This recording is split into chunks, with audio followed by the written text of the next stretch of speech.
멕시코의 어느 마을에 아주 진귀한 현상이 벌어졌습니다. 한쪽에서는 뜨거운 온천수가 콸콸 솟아나고요, 바로 그 옆에는 이 얼음장같이 차가운 그런 냉천수가 나오는 겁니다. 그러니까 이 어느새 관광객들이 몰려나서 유명한 마을이 된 거예요. 어느 날 이 신기한 광경을 보면서 감탄하던 이 관광객들이 그 동네 안악들이 빨래하는 모습을 보게 되었습니다. 여러분 한번 생각해 보세요. 빨래를 그 막 쌈듯이 뜨거운 물에서 이렇게 딱 해가지고 바로 딱 찬물에 넣어가지고 이렇게 하는 거예요. 그러니까 막 관광객들이 보면서 너무 부러워하는 거예요. 그러면서 그렇게 물었습니다. 야, 진짜 좋겠어요. 이게 뜨거운 물도 나오고 이렇게 찬물도 나오니까 얼마나 좋습니까? 얼마나 고마운 일이에요. 그랬더니 그 말을 듣고 있던 가이드가 의외의 말을 합니다. 저들은 감사하기는커녕 불평만 한답니다. 그 말을 들으니까 이 관광객이 참 이상하다. 아니 왜요? 왜 불평만 하죠? 불평할 게 뭐예요? 그랬더니 그 가이드가 이렇게 말합니다. 비누가 안 나와서 불평한답니다. 오늘 본문은 여러분 수없이 들었던 말씀입니다. 범사에 감사하라. 여러분 범사에 감사하라, 이게 무슨 뜻일까요? 어떤 사람이 한 달 동안 특별한 실험을 했습니다. 어떤 실험이냐면 한 마을에 각 집에 이렇게 다니면서 아침마다 그 집 현관에다가 10,000원짜리 하나를 두고 이렇게 오는 거예요. 그러면서 한 달을 관찰을 했습니다. 처음에는 누군가 돈을 두니까 이게 낯설고 참 신기하다, 좋다, 뭐 그렇게 생각을 했겠죠. 근데 이제 점차 시간이 흐를수록 돈을 주는 것이 뭐 그냥 더 이상 신기한 일이 아닌 거예요. 마치 아침에 일어나서 세수하고 밥 먹고 출근하는 것처럼 매일 아침에 그렇게 10,000원이 있는 것이 일상이 된 거예요. 드디어 이제 실험의 마지막 날이 되었습니다. 그 남자는 평소와는 다르게 그냥 지나간 거예요. 그랬더니 마을 사람들이 나와가지고 성난 목소리로 왜 내 돈 10,000원 안 주는 거야, 그렇게 말하는 거예요. 여러분 분명 사람들은 아침에 그 돈을 처음 발견했을 때 굉장히 좋았을 거예요. 그러나 그것이 하루가 되고 일주일이 되고 20일이 되고 한 달이 되니까 그게 그냥 대수롭지 않는 일상이 된 거예요. 저는 범사에 감사하라, 이 말이 당연한 것에 감사하라, 이렇게 바꾸어 말할 수 있지 않을까 생각해 봅니다.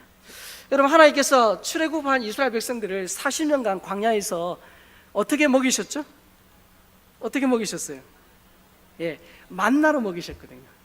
그래서 여러분 이스라엘 백성들은 쿨쿨 자도 하나님은 밤새 만나를 텐트 앞에까지 택배해 놓으신 거예요. 여러분 처음에 그들이 만나를 봤을 때 얼마나 감격했겠어요. 그래서 딱 텐트 문을 열고 나오면서 야, 이게 뭐야, 이게 뭐야, 이게 뭐야. 그래서 이게 뭐야, 그게 만나예요. 만나의 뜻이 이게 뭐야, 그 뜻이거든요. 출애굽 16장 31절에 보면 만나에 대해서 이렇게 표현합니다. 같이 한번 읽어보겠습니다. 시작. 이스라엘 족속이 그 이름을 만나라 하였으며 까치같이 희고 맛은 꿀 섞은 과자 같았더라. 꿀 섞은 과자래요. 자, 그러나 만나가 일상이 되었을 때 만나에 대해서 이렇게 말합니다. 민수기 11장 5절 6절 말씀입니다. 같이 한번 보겠습니다. 우리가 애굽에 있을 때는 값없이 생선과 오이와 참외와 부추와 파와 마늘 생각나거늘 이제는 우리의 기력이 다하여 이 만나 외에는 보이는 것이 아무것도 없도다 하니. 보세요. 이 만나 외에는 보이는 것이 아무것도 없다, 그렇게 말하면서 이 만나 때문에 뭐 했대요? 기력이 쇠했다, 이렇게 말합니다. 여러분 처음에 만나를 이렇게 하나님 주셨을 때 얼마나 감격했겠어요? 얼마나 좋았겠어요? 근데 이제는 이 만나로는 안 된다, 그렇게 말합니다. 이제는 생선과 오이와 참외와 부추와 마늘을 달라고 합니다. 참 많이도 요구하죠. 어제의 그 감격과 한의는 사라지고 불평과 짜증만 가득한 걸. 여러분, 이런 말이 있어요. 친숙함은 경멸함을 낳는다. 친숙함은 경멸함을 낳는다. 어떤 일이 지속적으로 반복이 되면 당연하다고 생각하고 그것이 그냥 일상이 되어버리면서 감사하지 않는 것을 의미합니다. 여러분, 이스라엘 백성들만 그럴까요? 아니에요. 이스라엘 백성들은 우리 모든 인간을 대변하는, 인간의 모습을 대변하는 자들입니다. 여러분, 우리도 한번 생각해 보세요. 처음 예수 믿었을 때, 저도 초등학교 3학년 때부터 교회를 다니고 중학교 2학년 때 그 여름밤, 그 부흥회 때, 그 밤에 예수 그리스도를 인격적으로 만났을 때 진짜 너무 눈물 콧물 다 흘리면서 내가 내일 죽어도 하나님 때문에, 예수 믿었다는 그 사실 때문에 너무 감격하고요, 진짜 너무 좋았거든요. 그 밤 우리가 예수를 처음 만났을 때, 하나님, 내가 내일 먹을 것이 없어도 주님 때문에, 내가 주님이 저 같은 죄인을 구원해 주셨음에 대하여 감격하고 얼마나 감사했던지 몰라요. 그러나 믿은 지 10년이 되고 20년이 되면서 그 십자가의 구원과 감격, 그것은 옛날이요 하는 그 노래의 가사처럼 희미해져 버릴 때가 많이 있다는 사실이. 여러분, 사람의 심장은요 하루에 10만 번 가량 뜁니다. 심장에서 이렇게 내보내주는 피는요 혈관을 따라 하루에 약 2억 7천만 킬로미터를 돕니다. 그리고 우리가 무의식 중에 하루에 2만 3천 번 가량 숨을 쉽니다. 사람이 수고하지 않았어요. 야, 심장아 뛰어라, 폐야 호흡해라, 그렇게 명령하지 않았어요. 그냥 무의식 중에 심장이 뛰고 폐가 호흡을 하는 거예요. 당연하다고 생각하지만 여러분, 30초만 심장이나 폐가 제 기능을 하지 않으면 심각한 문제가 생깁니다. 여러분, 햇빛의 값을 한번 환산해 보신 적이 있습니까? 햇빛의 값. 여러분, 일반 가정에 한 달 전기요금이요 한 5만 원 가량 나온다고 치면 1년이면 얼마죠? 한 60만 원 가량 됩니다. 자, 그렇다면 매일 우리가 1년 365일 매일 쓰는 이 태양을 요금으로 계산하면 얼마나 될까요? 만약 하나님께서 이 햇빛 사용료 고지서를 매달 우리에게 발부하신다, 그러면 그 사용료 다 매달 꼬박꼬박 내실 분이 몇 명이나 되겠습니까? 하나님께서 주시는 태양은 빛만 아니라 적당한 열을 주셔요. 그래서 사람과 동물과 식물 다 잘 살도록 하셔요. 그런데 하나님께서 주시는 태양, 햇빛은 공짜예요. 맞죠? 공짜예요. 척수장애로 평생 인공호흡기에 의지하여 살아가는 사람의 이야기를 제가 인터넷에서 본 적이 있습니다. 그래서 이분이 이제 뭔가 밖에 외출하려면 휴대가 가능한 그런 인공호흡기가 있어야 되잖아요. 그래서 신형 인공호흡기를 구매하는데 2천만 원이 넘는데요. 그리고 그것을 매달 사용하려고 그러면 매달 70만 원씩을 내야 된다고 합니다.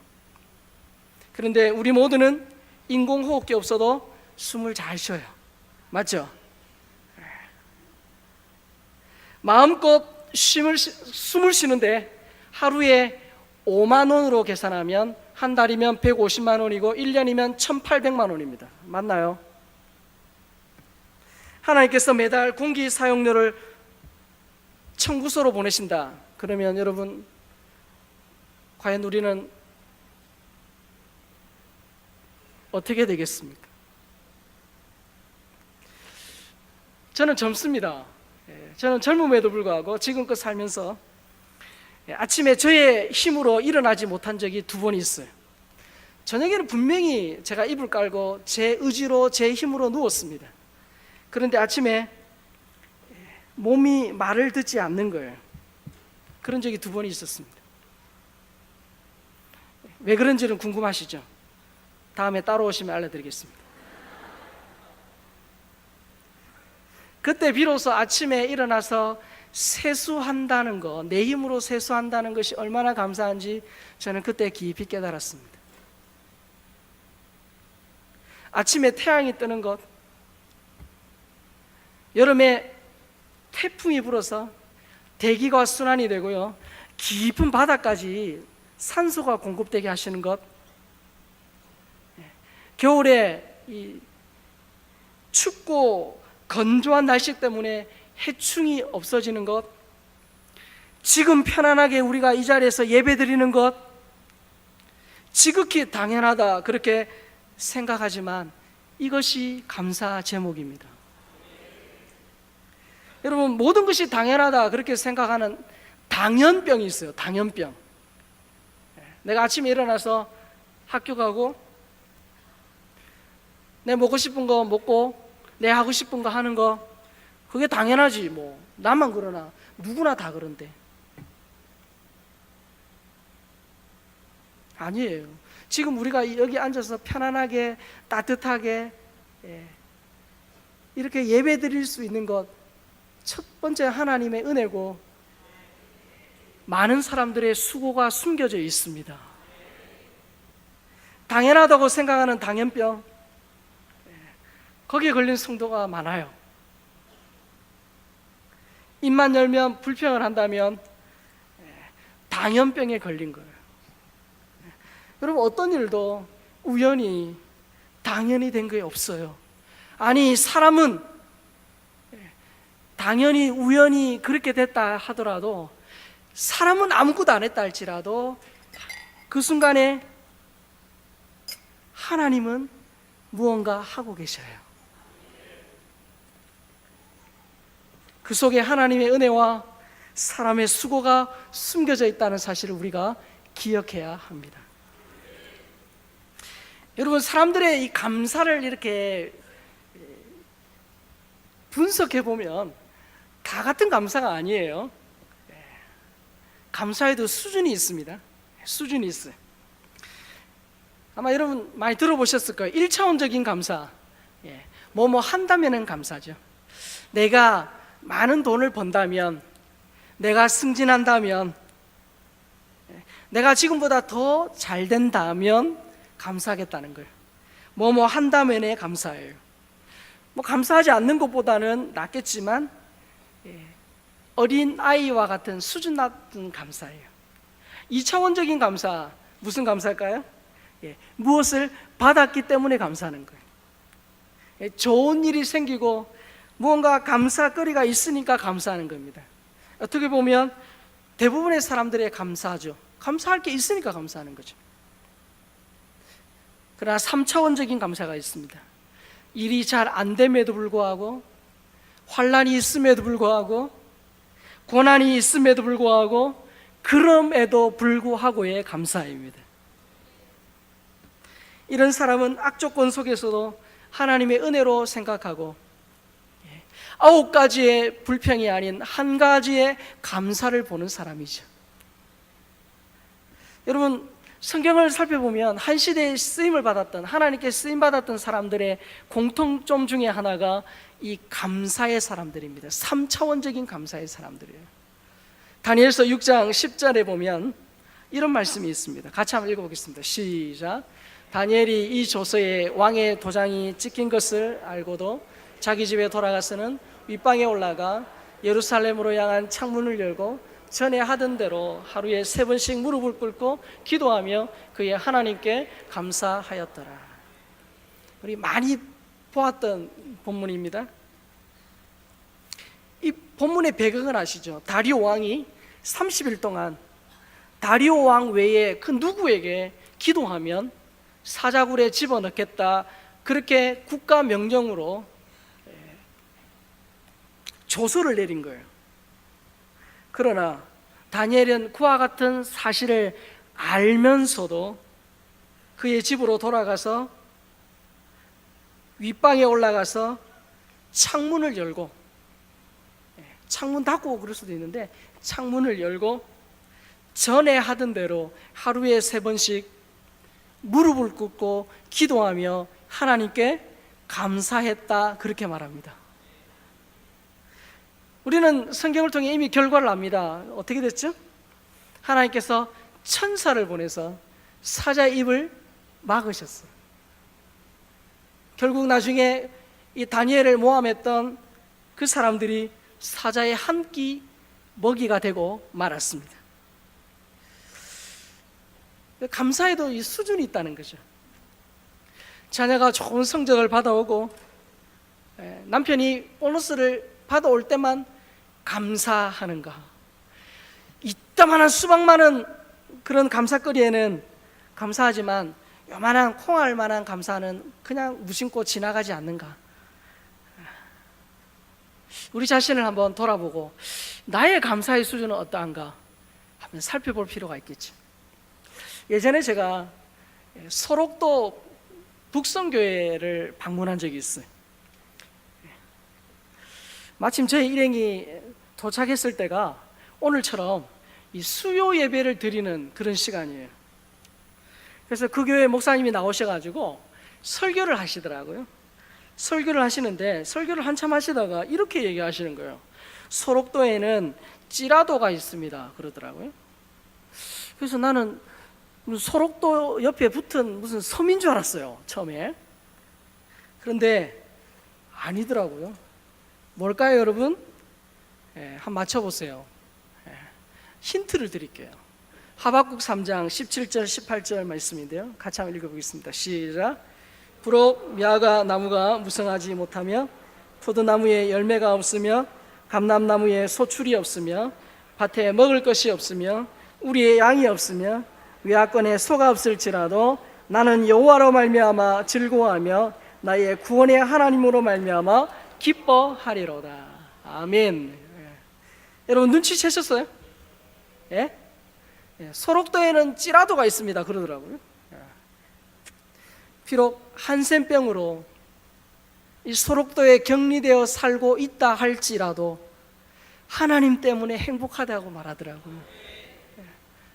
비록 가족과 이웃들의 멸시와 천대를 받고 다시는 육지에 나가지 못한다 할지라도 그 어떤 멸시와 천대도 없는 천국을 소유했기 때문에 감사하다, 행복하다, 그렇게 말하더라고요.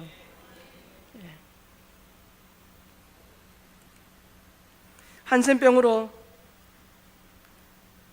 손가락이 떨어져 나가고 코가 뭉그러지고 그런 사람들이 예배드리는데 사지 멀쩡하고 모든 것을 다 가지고 있음에도 불구하고 불평하고 원망하는 우리들을 향한 하나님의 메시지였습니다.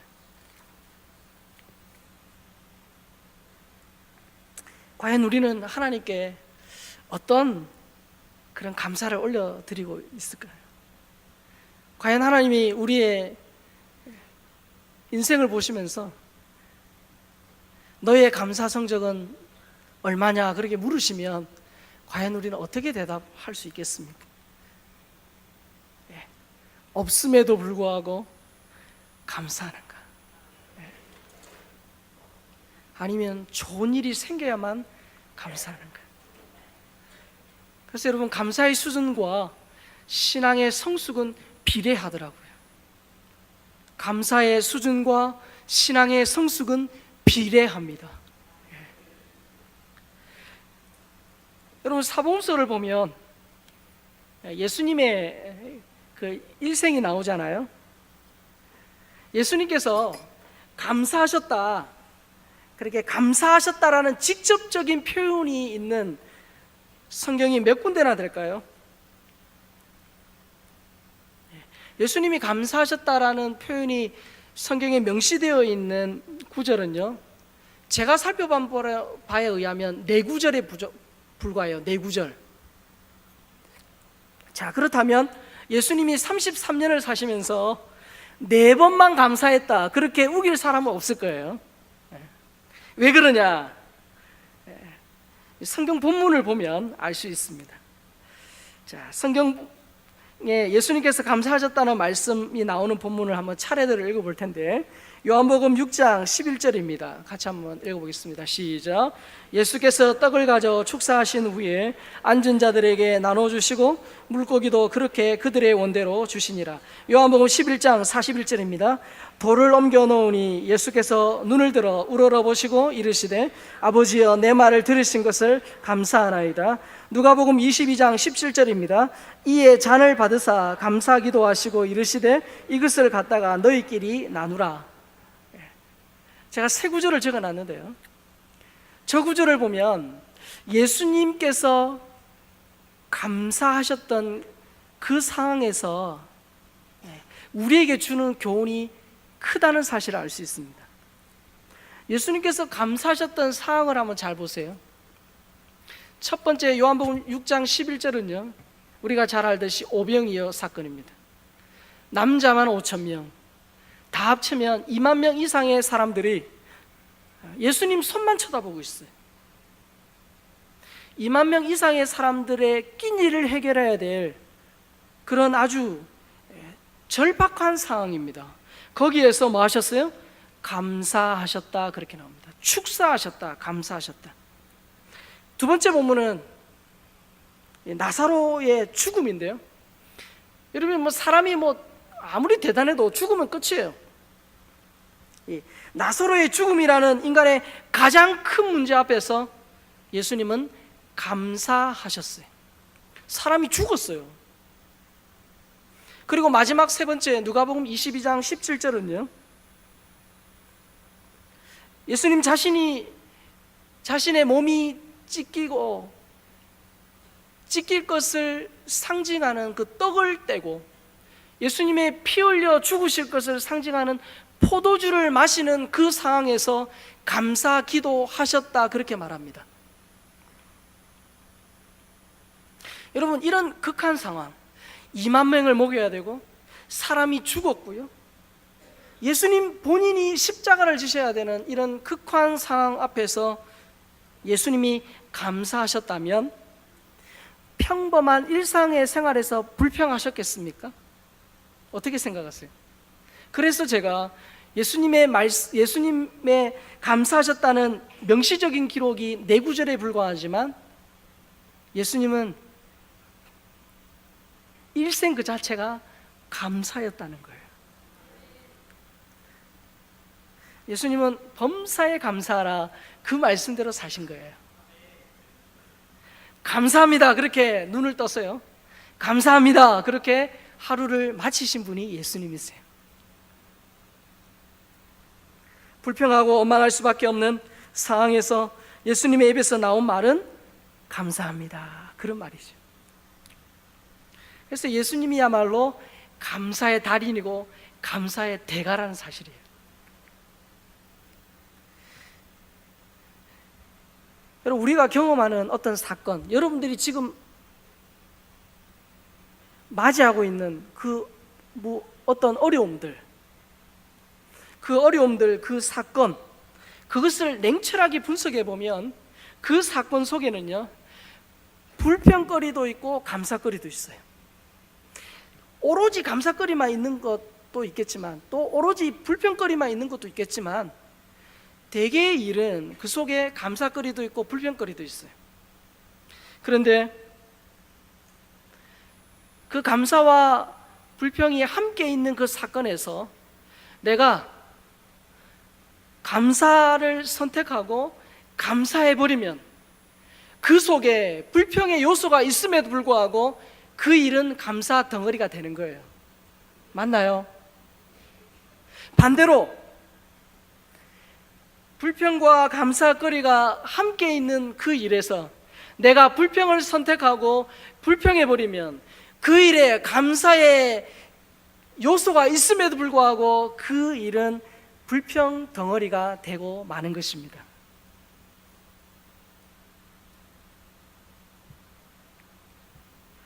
여러분, 범사에 감사하라, 이 오늘 본문의 말씀은요, 반드시 지켜야 될 명령입니다. 범사에 감사했으면 참으로 좋겠습니다, 이렇게 표현하지 않습니다. 범사에 감사하라, 그렇게 명령형입니다.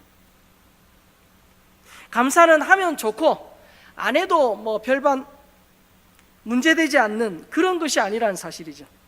어떤 상황에서 누구에게나 과거나 현재나 미래나 동서고금 누구를 막론하고 반드시 지켜야 할 명령이라는 사실을 기억해야 합니다. 제가 만약에 담임 목사님이 저에게 어떤 일을 시켰습니다. 근데 제가 의도적으로 안 했다, 그렇게 가정해 보겠습니다.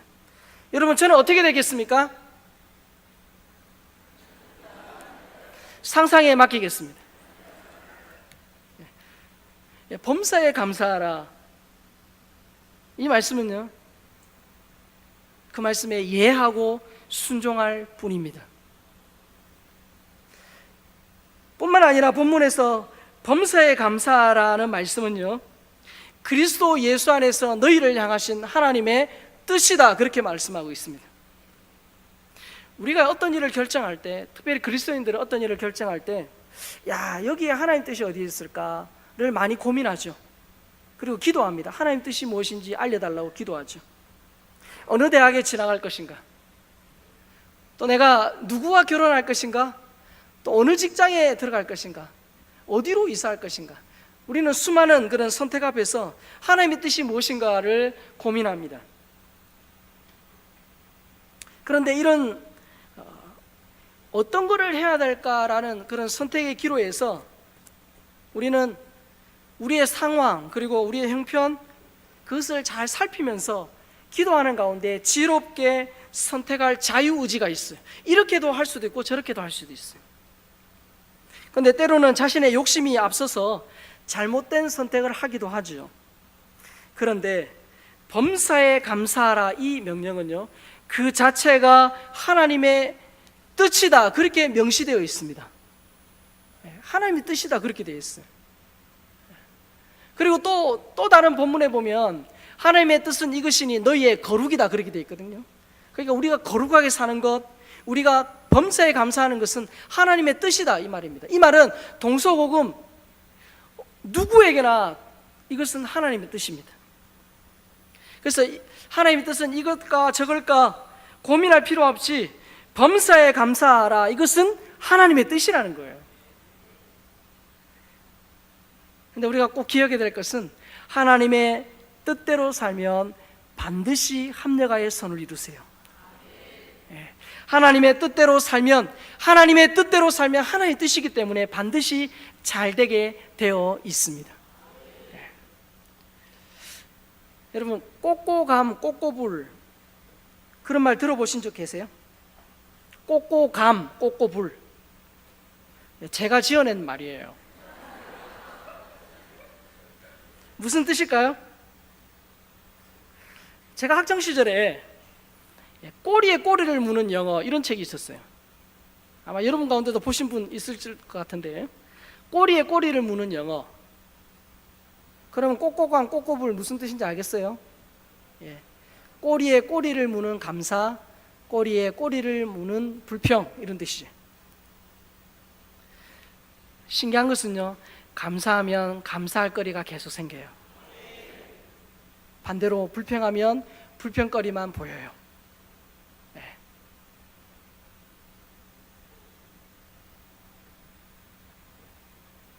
따라해 보실까요? 꼬꼬감, 꼬꼬불.